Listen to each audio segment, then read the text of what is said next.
robotics is an elective here at DY, and I came to DY in 2005, and one of the things that I was asked to do to come here was to help to change what was the business department, and when I got here was business technology, into technology department, now applied technology department.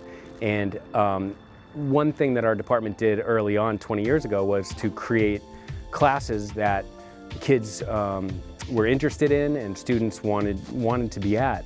I was trying to find some classes that of things that I had some background knowledge in and that I thought would be interesting for kids.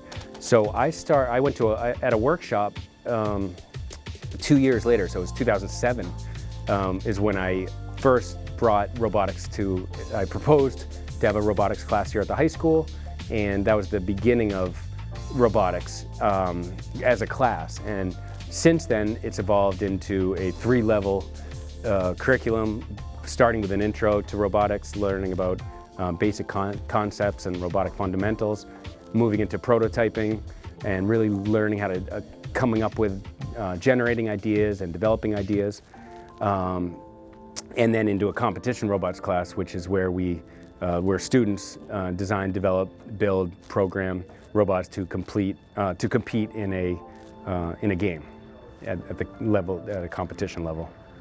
So when I first got here, I was teaching 3 classes: web design, also a class called computer repair maintenance, and the 3rd class was computer applications. We've since evolved from those things, and I wanted something that was a fun way to learn and to be able to problem solve and collaborate and come up with, develop creative solutions to problems in a way that's fun. So yes, we're in school. Yes, it's an elective, but as fun as we can have, and also for students to recognize the fact that learning can be fun, and even if it's not something that is super easy, because developing robots can get difficult quick. But the process of failure analysis, really learning how to fail and learning how to come up with ideas that just might work or might work a little bit. Collaborative problem solving, learning how to work through challenges together. And so in taking robotics class, you are throwing yourself out there and for coming up with ideas that might sound silly to someone else or might really not work at all, but the ideas that are outside the box, the ideas that nobody's come up with, the ideas that seem really wacky and wild are the ones that often get you headed in the right direction. Just learning how to think independently also is not just waiting for someone to tell you how to do something. We don't come to class and say, hey, watch me make my robot and then you do the same thing.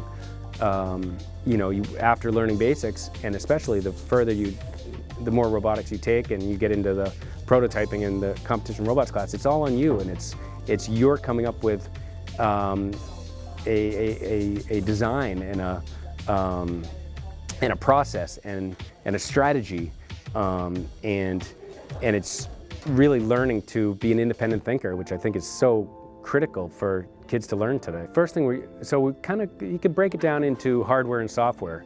The hardware being the things you can touch, and the software is the things inside the electronics that you can't really touch but that make it work, like the programming side. So if we look at designing a structure physically, whether it's the chassis or the base, or adding axles and wheels, the effectors, the things that interact with the environment, the end effectors, maybe a gripper, maybe a launcher or shooter, a pincher, a puller, something at the end that really interacts with something in the environment. Then we've got input devices, we've got sensors and controllers and buttons. And then we have to figure out a way for those two the hardware and the software, to work simultaneously or work concurrently. And it's almost like a symbiotic relationship where they need each other to exist, and they need to, the hardware and the software have to learn how to work effectively and efficiently for the robot to work. Many of the students that I have, especially the students that keep coming back and that like to work in different aspects of robotics, many students go on to trainings in the world of computer science, any kind of engineering. The mindset and the skill sets that you're gaining from taking a robotics class, you can transfer those skills into almost anywhere, but directly into many of the aspects of in the world of engineering and computer engineering. I think mostly I would say the building, the hands-on component would be, if I was just going to guess, would be more of the building, but there are many kids that really enjoy just programming, and every year, every semester, there are students that really get into developing algorithms and creating programs and programming both real robots or physical robots and also virtual robots. And a lot of those students start, want to study computer science, different aspects of computer science. Cybersecurity has gotten a huge thing. We need both engineers, mechanical engineers specifically, and computer scientists in this world. And so when I hear that former students are pursuing that and as careers and studying that in school, and I like the fact that they were here at DY, playing with fancy, expensive toys, learning how to learn. VEX is a company that started developing parts and software that kids could learn how to design and develop and learn through robots at school. VEX has created a programming environment called VEX Code, and there's different versions of VEX Code where there's basic based on blocky programming, where it's putting blocks together kind of like Scratch, or you can get into a text-based version. And again, depending on your level of programming, your experience, your background, whether you want to put blocks together or do you want to use text-based code to program the robots. So intro class is just the basics of learning some fundamentals and starting out with what is a robot and what does it entail. And we look in the intro class, look at what it takes to design a robot, what are the parts of the robots, how to build one, how to program it, what it can do. We also look at how it applies in the real world, because we're playing with toys in here in this class and making them do cool stuff. But in the real world, there's a lot of different types of robots. So we explore those different types just to get a sense that it's very applicable to the real world. Prototyping class, I really focus on generating and developing ideas. So competition class, we use the VEX robotics competition is a worldwide competition. There's, 60 countries in the world that compete in the same game that we do. The kids on the Dolphin Robotics competition team will go to local competitions and do multi-day leagues or one-day tournaments.